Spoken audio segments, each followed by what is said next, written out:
So let's actually look at how to solve a system when you're dealing with a conics. So remember, conics, it just means that they're not both linear like you're used to with systems of equations. So one is, maybe in this case, we have the second equation here, since all the variables do not have an exponent higher than 1, it's linear. And so this is a linear one. And then x squared plus 5y, we have a plus, but these coefficients are not the same, so we have an ellipse. Okay, so we have an ellipse and a line. Okay, so we know we have a possibility of up to 2 solutions if we went back to that chart that we filled out. Okay, so the best idea is to look at this equations and decide, should we do substitution or elimination? So now, in my personal opinion, I would not do elimination unless they were both linear or both conics. So they have, either they both have squared terms or they both don't have squared terms. To me, that's just the easiest with elimination. When I look at a linear problem, I can easily get x by itself or I can get y by itself. So that's what I would do. So I would get x, you can do either one you want, it doesn't really matter. I look up into this other equation, I only have one y in the whole problem, so I probably would just solve for y, that way there's only one substitution. So we're going to subtract x from both sides, so that gives us y equals negative x minus 3. So now we're going to take this expression, because that's what y equals, and we're going to insert it when we see y into the other equation.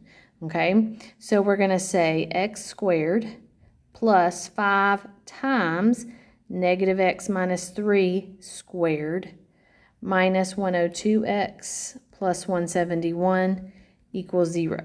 Okay, so now we're just going to carry this out and combine like terms and all that good stuff. So we have x squared plus 5. This is negative x minus 3 times, sorry, let me write that out, negative x minus 3 times negative x minus 3. So you're going to use double distributive to figure that out. So that would give you, let's see here, x squared plus 6x plus 9.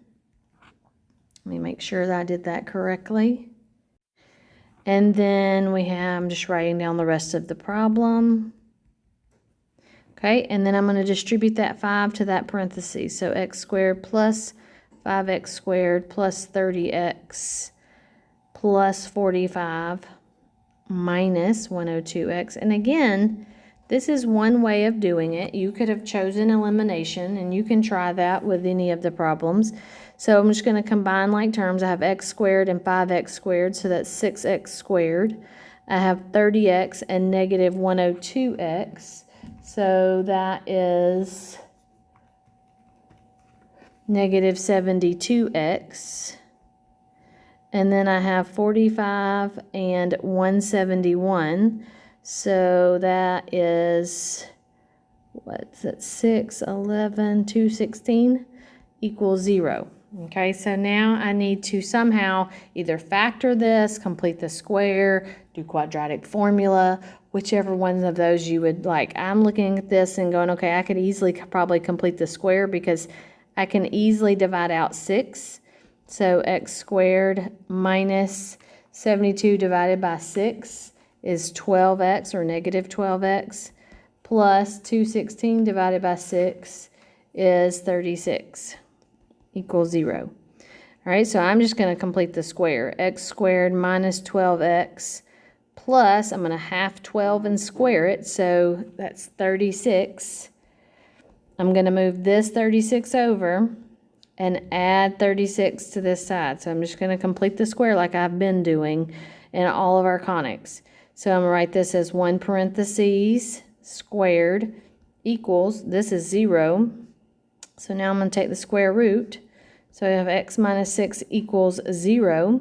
So now I'm going to add 6. So x equals 6.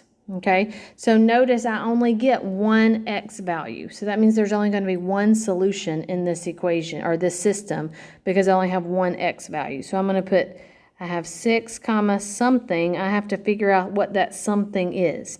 Now I'm going to plug that x value into either equation for x. Now if I look at these two equations, the second one is obviously an easier looking equation. So I'm going to plug it into that one. So x, which is 6, plus y equals negative 3. So I'm just going to solve that basic equation. So y equals negative 9. So 6, negative 9 is the solution to that system, meaning if you were to graph those two, so if you were to graph that ellipse and graph that line, they would intersect at this one and only one point. Okay? So that's solving a system by substitution.